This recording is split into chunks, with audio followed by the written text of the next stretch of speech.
Hi, everyone. Thank you for having me. And for those who don't know me, I'm an investigative journalist, best known for directing the film Vanishing of the Bees, now narrated by Elliot Page. And I'm also a functional medicine consultant. So it's nice to know that there's no cancel culture in heaven.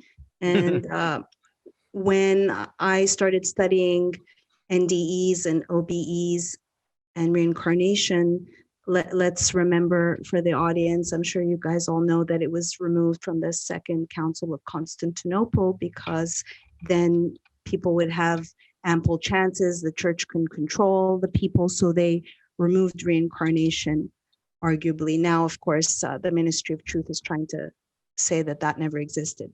So before I jump into my NDE, I had a spiritual awakening at 13 when I went to Sunday school and learned that Mark was a boy in our class was hit by an 18-wheeler and dragged across the street, and then eventually was in a coma, and then he died. And I became obsessed at 13 listening to Art Bell and trying to do out-of-body experiences. And I got really close.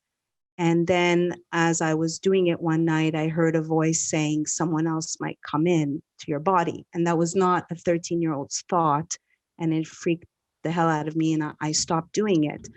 The boy that died, I would commune with him and talk to him, ask him where he went, and ended up having lots of magical experiences. Starting with being in Cuba many years, and had just prayed and asked where he was. And there were two people on the beach, two girls, and they asked me my ethnicity, and they asked me if I was Indian. I said, I'm Egyptian. And this is in Cuba. She's like, oh, I used to know a boy, an Egyptian boy, but he was hit by a truck. And it turned out she was in his class, and she got to tell me about the memorial. And then flash forward, I was 29, and my height of my what's it called? Your 29 in astrology, your Saturn return. And I was outside of the Bodhi tree, and I was hit by an SUV at 35 miles an hour, and they dragged me into the adjacent.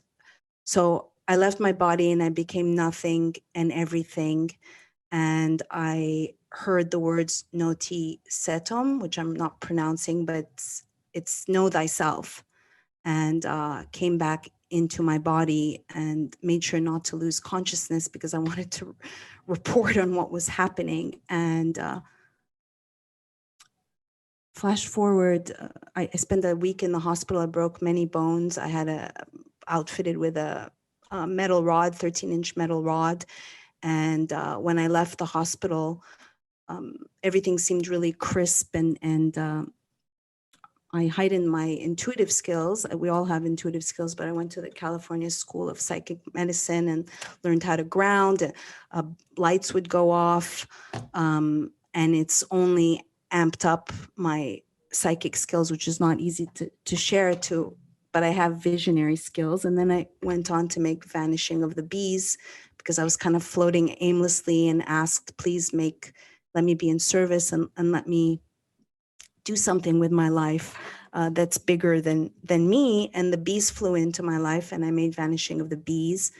And then I was a digital nomad, and I was going to Greece. And flash forward, I'm in Delphi where the bee goddesses were. And I saw on one of the artifices, it said Nothi Setom, which is know thyself. And I really believe that I'm here to just practice mindfulness. And I think that's what's missing, self-awareness, to be like, I just acted like a dickhead, I'm sorry, and put our ego aside and really gain some self-awareness as opposed to blaming. And that's what's missing in this spiritual warfare, just taking responsibility and realizing that conflict occurs so that we can grow. Later on, I worked with someone, and she was channeling my higher self, and we were going through, and there was someone, I looked into their eyes, they were not a good person, and I realized that I was looking at myself. And that realization of like, oh, I haven't always been a benevolent human. I've been shitty, and that's how we learn. and having visions of near-death of other lives where I've either committed suicide or had mental illness. And I just believe that we sign up for certain lessons. And it was very clear to me, do you want to learn your lessons now? Do you want to keep coming back? And that's why I want to make the most out of my life. And there's so much more than we can touch and see.